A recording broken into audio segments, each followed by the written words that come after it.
Hey guys, today is the last lesson of Dostoevsky in this year, 2025. I wish you lots of happiness for the next year and lots of success in your Russian in general and in Russian classics in particular. And here's the only channel as far as I know that teaches you Russian literature in the original. It helps you comprehend Russian classics and Russian literature exactly as it was written. And we continue working today on Fyodor Dostoevsky, Маленький герой, a little hero, so please open your printed materials. If you do not have this story printed, please open the link below this video. Please make sure you print it till the next lesson. I'm going to show you where we stopped the last time, where we're going to start from, and I'm going to remind you what has happened here so far. So, look guys, you need to find the paragraph starting with «Всего мучительнее для меня». So that's the place where we are going to start from. «Всего мучительнее для меня». And while you are searching for this place, which is a mission impossible, but you will do that because you're supermen and superwomen. I'm going to remind you what has happened so far here in the story. So we are at a very big party, glamorous party. The narrator of the story is one of the guests of the party, an 11-year-old boy. At this party, there are two women among the guests. One woman likes to embarrass this boy a lot. She is 20 and something years old, a blonde lady, married, and she behaves in a kind of a half-crazy way towards this boy. You know, she grabs his fingers, she offers him to sit on her lap, etc. So, we don't know much about her, but she behaves in a kind of a crazy way. And that half-crazy lady has her far relative, Madame M. Madame M. Can you see that? And that Madame M is a very, very kind person. Very kind, very friendly person. This little boy has just confessed that he fell in love with Madame M. Fell in love with her. And he's really, really embarrassed and confused by that feeling of falling in love. Now today we're going to start, he continues with his confession. That's very interesting. And we are going to start with «Всего мучительнее». And we are going to end here, so you can mark it. We are going to end with the word «бессознательно», which means unconscious. And we are going to clarify everything, and you are going to understand it, close to 100%. So first I'm going to read it. And if you don't get much, don't worry, we are going to work on it. And then I'm going to read it the second time. We're going to create our little miracle together. So just listen. Всего мучительнее для меня были насмешки в присутствии мадам М. Эти насмешки и комические гонения, по моим понятиям, даже унижали меня. А когда случалось, раздавался общий смех на мой счет, в котором даже мадам М иногда невольно принимала участие, тогда я в отчаянии вне себя от горя вырывался от своих тиранок и убегал наверх, где и дичал остальную часть дня, не смея показать своего лица в зале. Впрочем, я и сам не понимал ни своего стыда, ни волнения. Весь процесс переживался во мне бессознательно. Very interesting confession. So let's start working on the first sentence. Please take your pens and pencils and let's start marking words and underline the words and writing above them the meaning. So look, всего мучительнее для меня были насмешки в присутствии мадам М. So всего мучительнее, so you can recognize, so мучительный would be torture-like. Мучительный, torture-like. So мучительнее would be more torture-like, because when you have an adjective ending with ye, that's either a comparative or a superlative form. So мучительнее would be the most torture-like in this case. The most torture-like, that's superlative. And Всего means out of all. So please underline and write above that out of all, out of all something. So look how it works. Всего мучительнее для меня would be the most torture-like thing for me out of all. Были, were. So the most torture-like thing for me were. And then this word were, были, relates to насмешки. That's plural, but in English we would say mockery. Mockery.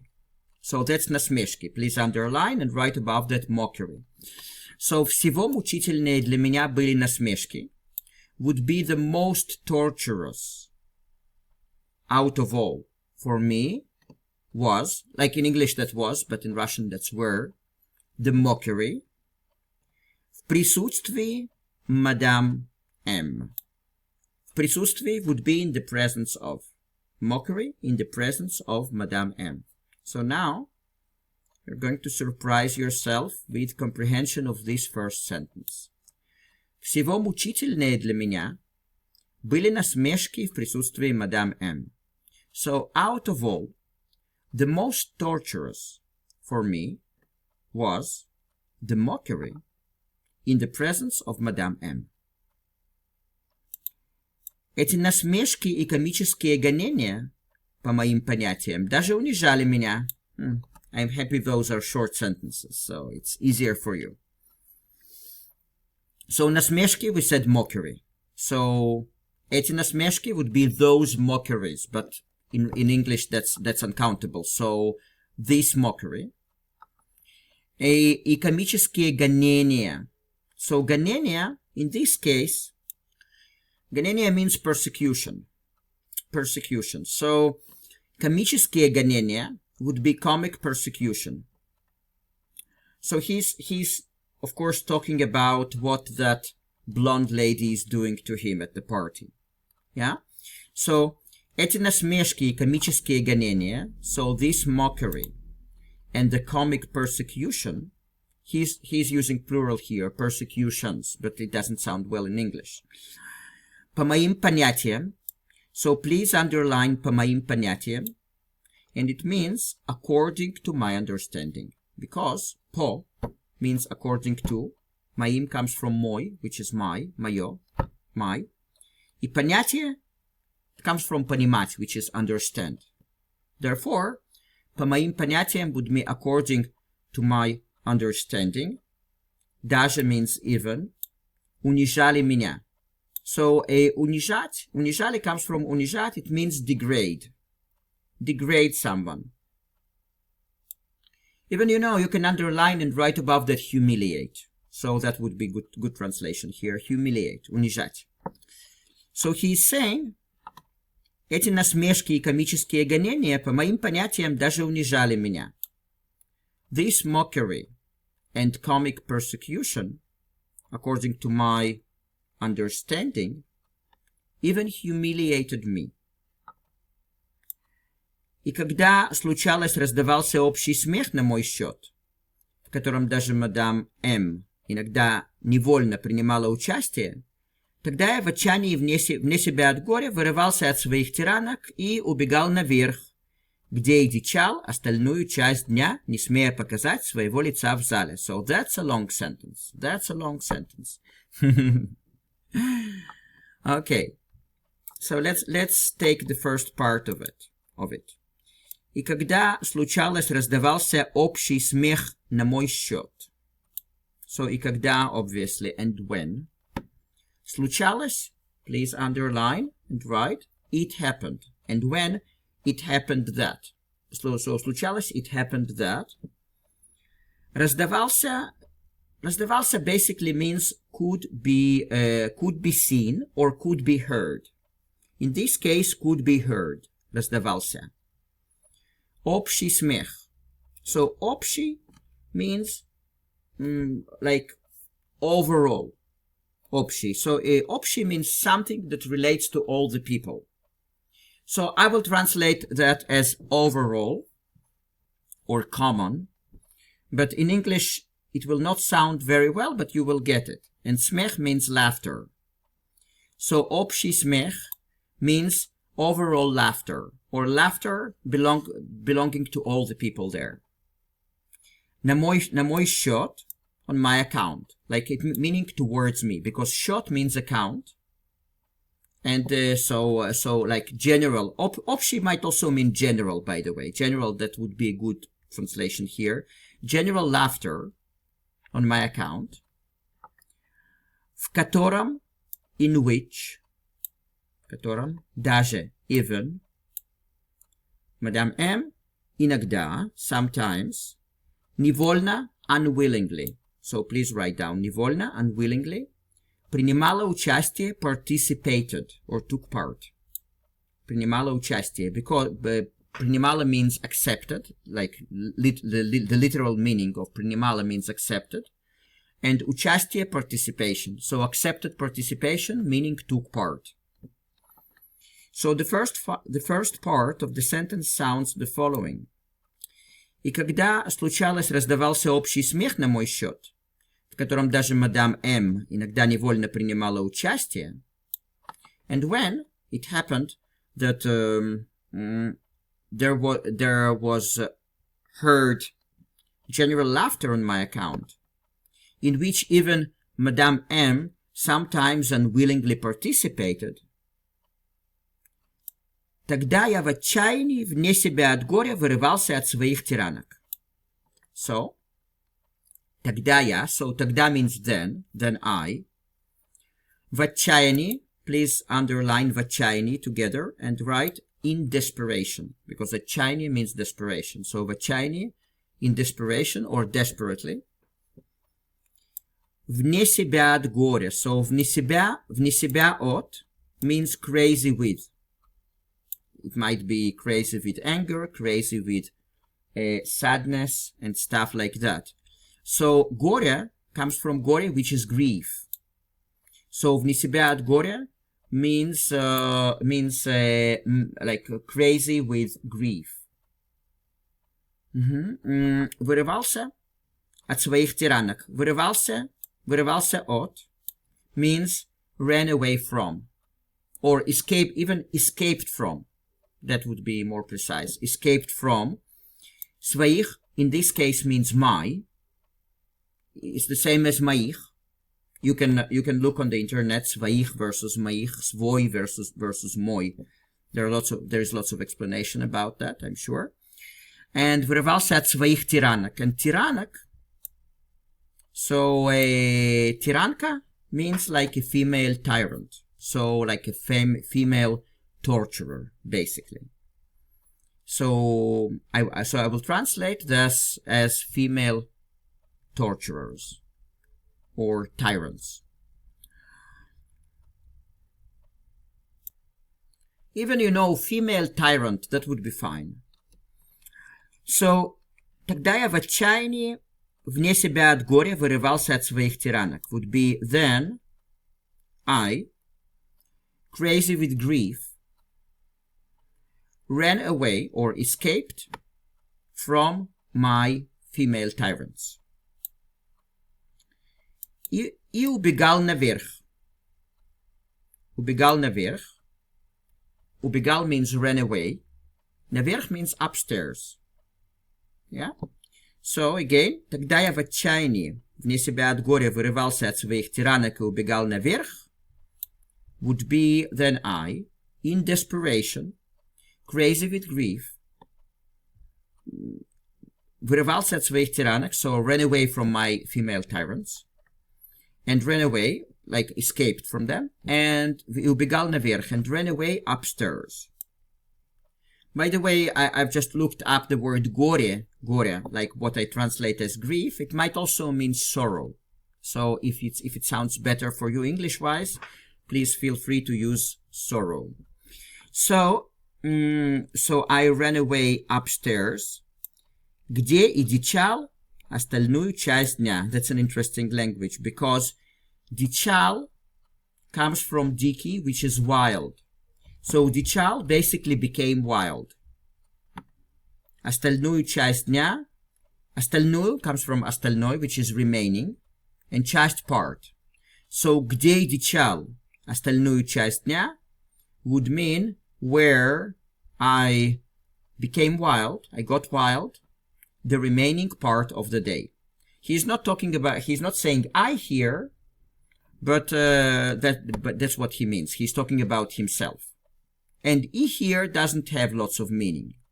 Где и дичал. So где is the same as где и. Не смея показать своего лица в зале. So не смея would mean not daring. Not daring, because смея comes from сметь. It doesn't come from смеяться, which is to laugh, so do not confuse it. It comes from не сметь, which is to not dare do something. So не смея means not daring. Показать means to show. Своего лица, my face. В зале, remember зала means hall. So it might be zal, but in this piece of literature, Dostoevsky used the word zala, which is pretty much the same. And it means a hall, a big hall. So now you will get this whole sentence. Look, I'm going to read all of it to you now. And he's saying the following. И когда случалось, раздавался общий смех на мой счет, в котором даже мадам М иногда невольно принимала участие, тогда я в отчаянии, вне себя от горя, вырывался от своих тиранок и убегал наверх, где и дичал остальную часть дня, не смея показать своего лица в зале. And when it happened, could be heard the general laughter on my account, in which even Madame M sometimes unwillingly participated, then I, in desperation, crazy with sorrow, escaped from my female tyrants, and ran away upstairs, where I became wild the remaining part of the day, not daring to show my face in the hall.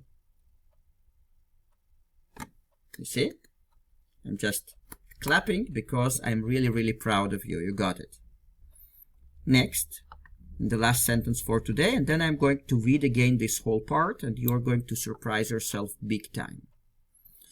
So he's saying, впрочем, я и сам еще не понимал ни своего стыда, ни волнения. Весь процесс переживался во мне бессознательно. Впрочем means by the way. Please underline. Впрочем, by the way, it's also a common word in the modern language. Я и сам еще не понимал.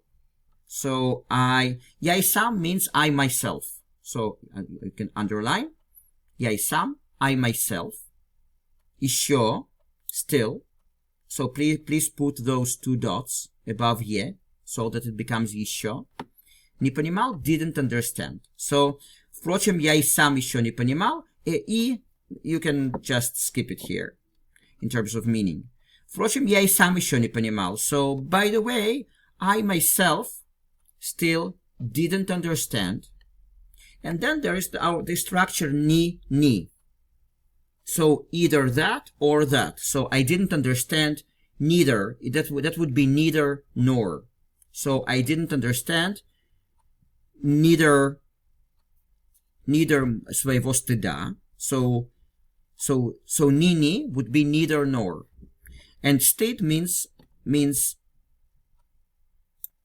shame, right? Stid. So, впрочем, я и сам еще не понимал ни моего стыда, ни волнения. And волнение means worry.